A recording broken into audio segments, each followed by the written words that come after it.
And a listen now to some reaction from some Le Pen supporters in the northern Le Pen stronghold of Hénin-Beaumont, once her defeat had become clear on Sunday night. I'm disappointed.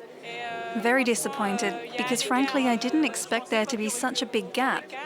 And now we're continuing 5 more years of this rubbish. Marine is the only one who wants to uplift France. Like she says, if the people vote, the people win. And I think all that won today is voter abstention.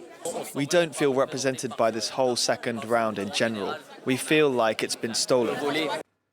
Well, our reporter Luke Brown is at Le Pen's campaign headquarters for us this morning. Luke, there was a lot of speculation that this would be Le Pen's last run at the French presidency. That's not the impression she gave last night, is it? No, that's certainly not the impression we got from the speech. The speech, as she was conceding defeat, was extremely combative, and she was conceding defeat, but she called her score of 42% a striking victory.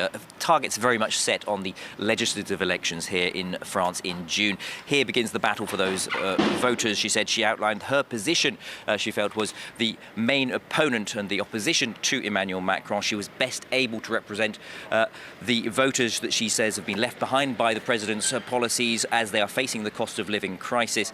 She said she vowed indeed not to abandon those French voters. Now, Marine Le Pen was also very keen to underline the historic nature of the score, just how high and how close she came to achieving power. But her speech was so combative, you could almost be forgiven for forgetting that she was actually, of course, defeated. And in fact, indeed, it is the 8th straight defeat for the far right in France under Marine Le Pen and under her father before her, Jean-Marie Le Pen.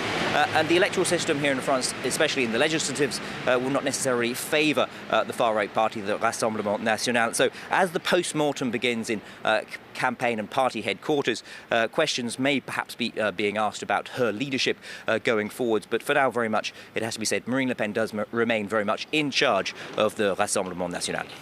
Luke Brown, thank you very much.